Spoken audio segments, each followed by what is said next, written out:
What's up, ladies and gentlemen? FF Dev here, and in this video I'm going to get straight to the point.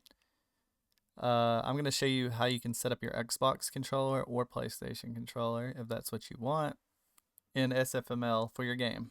I see that there was a lot of resources, but no, not really many good resources. I had to figure some stuff out myself.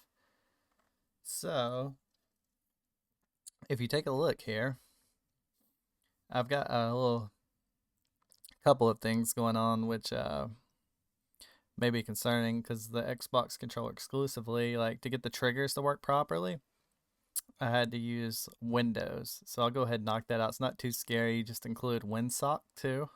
It's got to be in this order. This is if you're going to do triggers. Windows.h. And then you include xinput.h. That's all you have to do there. And just to make sure that we got it right. From there, you need to go to your linker and then go to input. And the only ones you need for this specifically is some of this stuff, you don't need all this. Some of this is because I have my multiplayer networks or multiplayer framework installed in this project I'm showing you. But from what I understand, I have xinput.lib, and you may need this ws232, which I think is the WinSock 32. So you'll probably need this one, and I have to have this one here for my multiplayer. But I'm for sure these two, which you'll need in your linker. But without it being too scary, I'll show you what I did. I put a constant in and named my buttons, gave them aliases. And you'll want to do it like this if you create it for Xbox. So but A is 0, B is 1, X2, Y3. Left bumper 4, right bumper 5, button back 6, start 7, left stick 8, right stick 9. And now for axes, or the axis, however you want to say it, I did the left stick X is 0, left stick Y, which is the vertical, is 1, the right stick X is 2, right stick Y is 3, axis for the left trigger is 4, and axis for the right trigger is 5. But to be completely honest with you, I'm going to probably take these out. They're not needed really anymore, I don't think, because pretty sure those aren't needed. I'm going to leave them. Because the way that this is set up is SFML is kind of weird the way the Xbox framework works and why I'm using this. I'll explain why I'm using X input Windows. While you can use just SFML to get the input, you can get the A, B, X, Y bumper, start, back buttons. You can't get the triggers. You can get the triggers, but they're on the single Z axis. While one goes from 0 to negative 100, the other goes from 0 to positive 100. And so while doing that, that means you can't use both triggers at the same time unless you include this WinSock 2, Windows, and X input, which everything might look scary, but I'll show you my input manager here, and you feel free to copy this. This will make your life a lot easier if you're doing Xbox input. So now to the CPP. I've got a boolean just to check for my game if the gamepad's active, and no, I don't have anything to show. It's just really early. I'm just setting up the framework before I even make my game. To get the joystick, or to get the D-pad, specifically, the D-pads are kind of weird. So I believe I put a variable for it. Maybe I didn't. Actually, I didn't. So to get the D-pads, you do this right here. I named it D-pad X. You have to go to joystick, get axis position. 0 is the controller, meaning it's the first controller I got plugged in. If you have more than one controller doing split screen, you may have to put, 1 for the second, 2 for the third, etc. But the X-axis on the D-pad, so left and right, is going to be POVX. SF joystick axis POVX, and the Y is going to be joystick axis POVY. I know I'm going a little quick. I just want to cover this because I didn't see any good information on it, so I decided to make an informative video. And here's where I put triggers value right here, which you will not be needing this anymore, I don't think, is where I was getting the axis Z, and this I named it triggers because you're getting both triggers. So we're not going to be using that. But essentially with my setup, now that you have those buttons here, you can use their default values, which will get aggravated, and that's why I assigned it to a constant int. So that way, also put booleans for each one. So I'll show you this way. It's pretty easy to use. So I could put if SF joystick is button pressed for the first controller here. If A is pressed, I put A pressed equals true, else A pressed equals false. And then I put if, you know, same for button B, etc.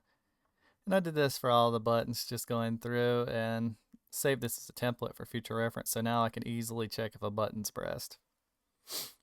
Also, note this, your D-pad is counted as an axis, which means that they actually have dead zones. So if you don't have a dead zone and you use your D-pad without setting a dead zone, you might be saying, I'm getting up, left, and right whenever you touch your D-pad.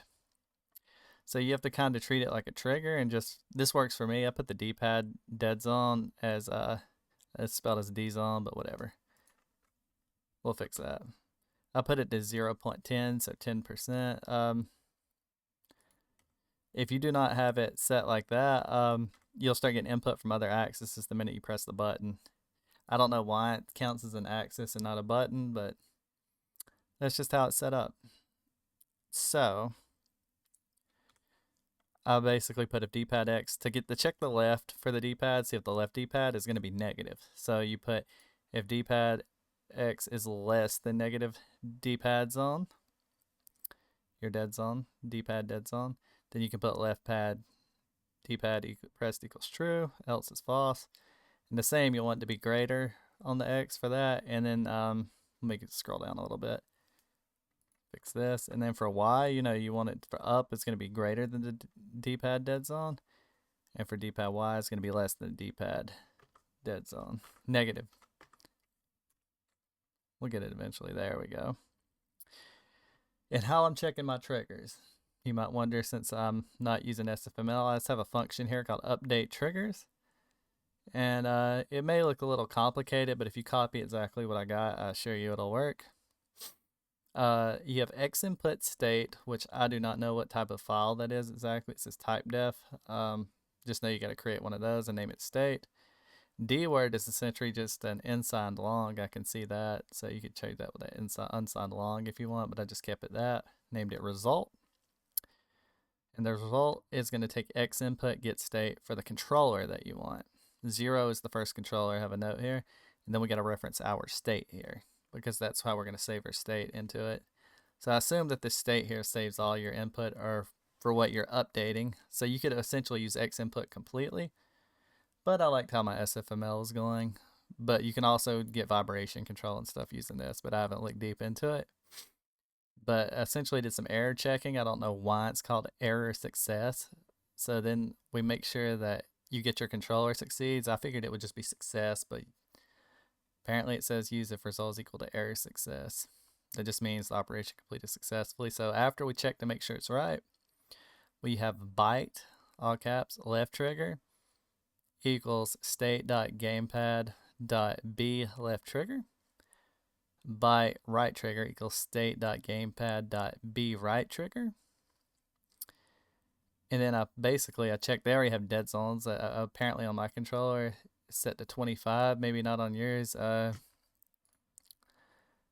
not sure if that's because of, you may have to change yours. I'll show you for some reference here. I use a Scuff and Vision Pro, so it could possibly be, I didn't check this.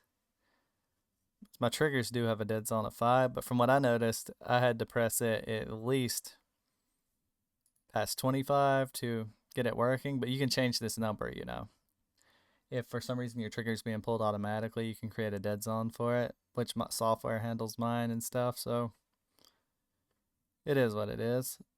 But it also, by having this line here, which I'm going to take this stuff out, you can see your left trigger is pressed and how much it's pressed by printing this out. Left trigger equals pressed equals true, so that's good for like racing games, or if you want something to do more based on how much input you got, then use the right trigger as so. And I also added these booleans in to where if you just want to check if it's pressed. So left trigger pressed equals true. I added that boolean where I'm just checking if the trigger's pressed or if it's not pressed, because I don't have anything that really needs to be sensitive. I just want to be able to use the buttons. Same here with right trigger pressed. Else it'll tell you if this right here fails, it'll tell you there's no controller connected. That's just some debugging stuff. I've tested it and it works. This is just my simple function I'm creating for my framework to basically split the input if you want to use mouse and keyboard and or a gamepad. That way it knows how to handle the logic, which I haven't added anything in the else because I haven't added anything to my game yet. I was just setting up the controller framework. But my input manager, just to show you how I'm using it if you want to see, I'm just using my created an instance of my input manager here. Just named it input manager with an I. And then in my game engine here, where I've got window events, which is like closing the window. This is just my basic game loop in here. My render loop, which I don't have anything rendered yet. Window events. All right, so under that I have input manager.update. Let me show you that. I've already showed you this. This is the input manager update. This just checks if you're using a gamepad. So it don't even run this code if you're not set using a gamepad. But if it is set so, it'll do the update triggers function at the bottom, which I could put this at the top. It doesn't matter as long as it's in here. And yeah, that's how all this input is checked. And of course, when I add mouse and keyboard, I'll be adding in that into the else. But I hope this video helps somebody. And if you were wanting to do PlayStation, you could look up and find out the code yourself. But which I'm adding Xbox because my game's going to be on PC exclusively. So probably Windows exclusive, honestly.